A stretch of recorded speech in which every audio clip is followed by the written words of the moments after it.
Chef Shonah Jefferson began her culinary career at the tender age of 11, which still impresses me, by helping her dad at his local Houston restaurant.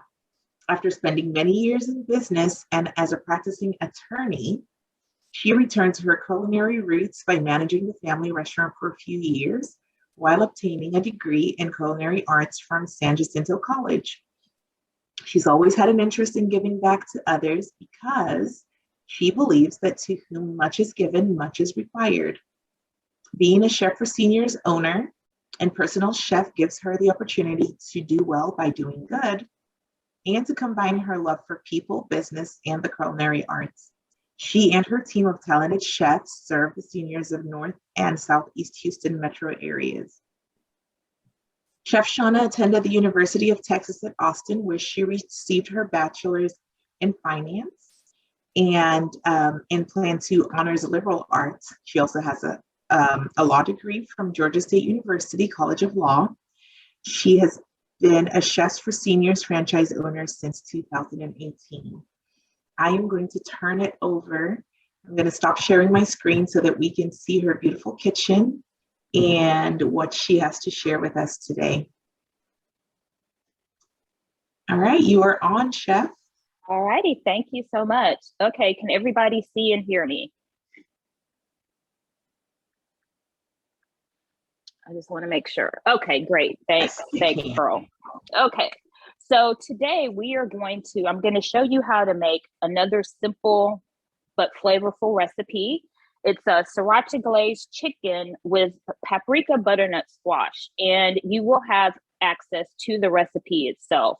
I'm making a few modifications to the recipe just because when I tested it, there were some other things that I thought would blend well together as far as the squash goes. So I'm going to make a couple of slight deviations, but I'll tell you about them. So our ingredients. So for the squash, which actually I'm combining butternut squash with sweet potatoes and carrots. So the more colorful your food, the healthier it is for you.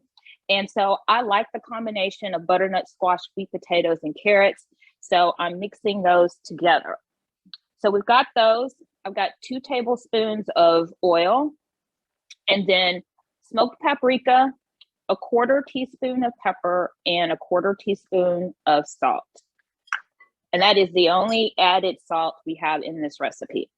So what I'm going to do is I have a large bowl here.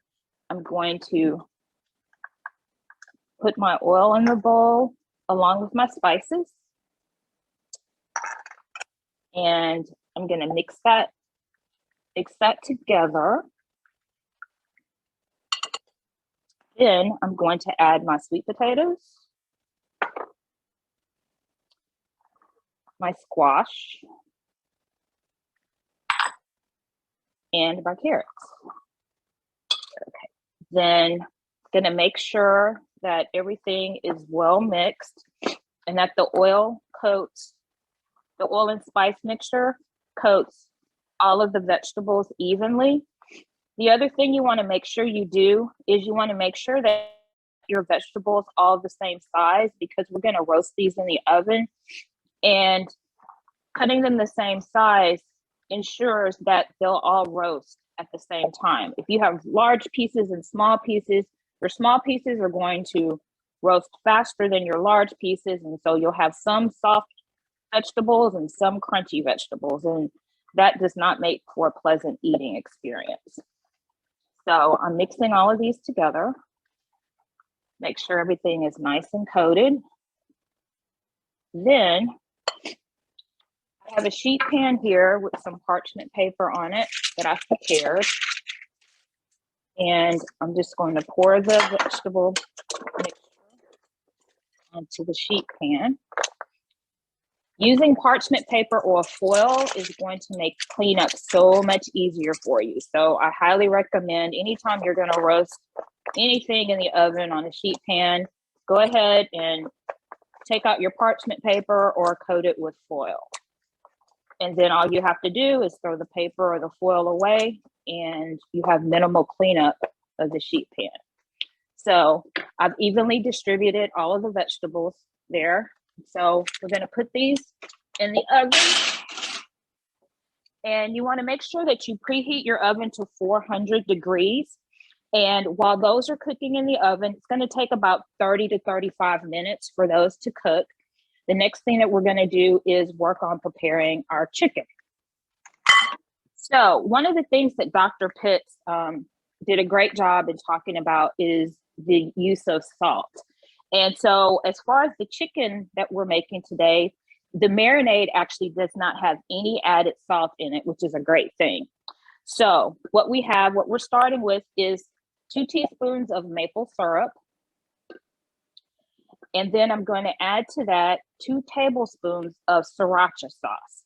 So I looked at the label for this particular brand of sriracha sauce, and actually the sodium in it is just 110 milligrams per serving. And we're spreading this out over 4 servings. So we're not talking about a lot of added sodium, but actually it's 1 teaspoon is 110 milligrams of sodium. So actually that does end up being, if we're talking 3 teaspoons, 6 teaspoons.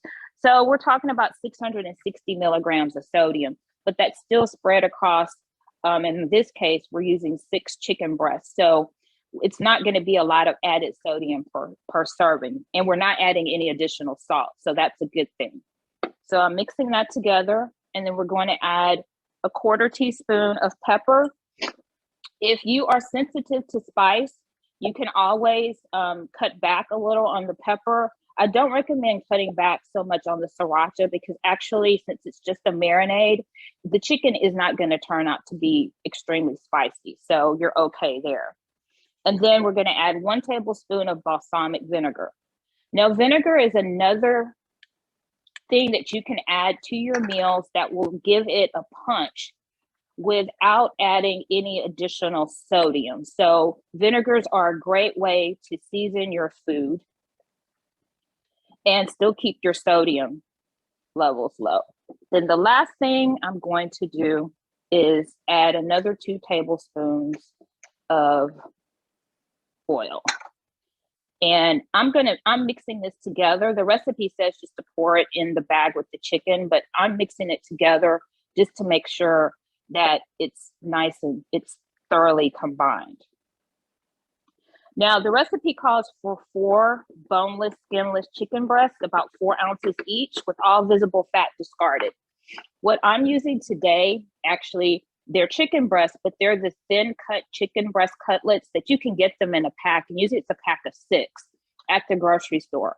I like using these because they cook more quickly than your traditional chicken breast. And then because they're thinner, they cook more quickly and they don't dry out as much. So I've got the chicken breast here, and this is in a 2-gallon bag here. And I'm gonna put this one in there along with it. Then we're gonna take our marinade and pour the marinade in the bag with the chicken. And this is a great way to any kind of meat that you have and you're putting a marinade or just seasoning it. And if you're trying to make sure you minimize any possibility or probability of cross-contamination, doing it in these plastic bags are great because once you seal the bag, you notice I have not touched the chicken at all. And then I'm able to make sure that the chicken is evenly coated with the marinade. And this is great. You can actually do this the night before you like. You want to get the maximum penetration, the marinade into the chicken and make sure it's flavorful throughout. You can marinate this the night before and put it in the refrigerator. Or at a bare minimum, set it aside for about 10 to 15 minutes.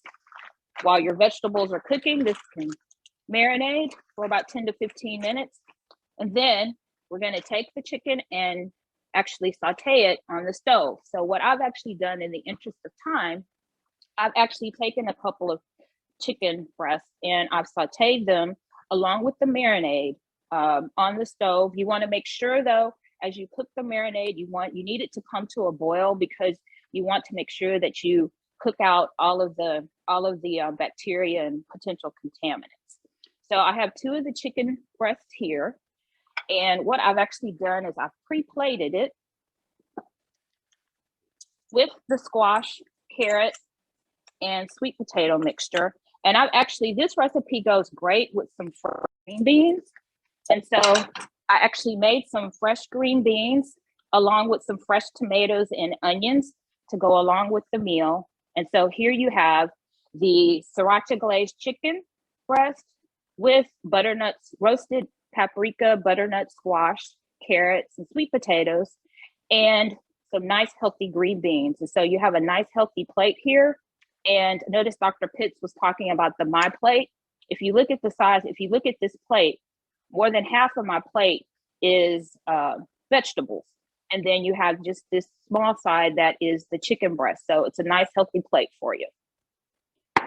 So now I will open it up to see if anyone has any questions. Actually, I do see a question, Chef Shonah. Somebody asked if it would be possible to replace the chicken with fish or shrimp. Sure. You just need to make sure. Yeah, the marinade shouldn't be any problem for the fish or the shrimp. Actually, that's a good idea. And you just need to make sure that whatever fish that you select for this, you want to select, I wouldn't select a really, really flaky type fish. So you want to stay away from your softer white fishes and select a fish that's a little more substantial, like a cod or salmon actually would work very well with this recipe as well. And then of course, shrimp would be great.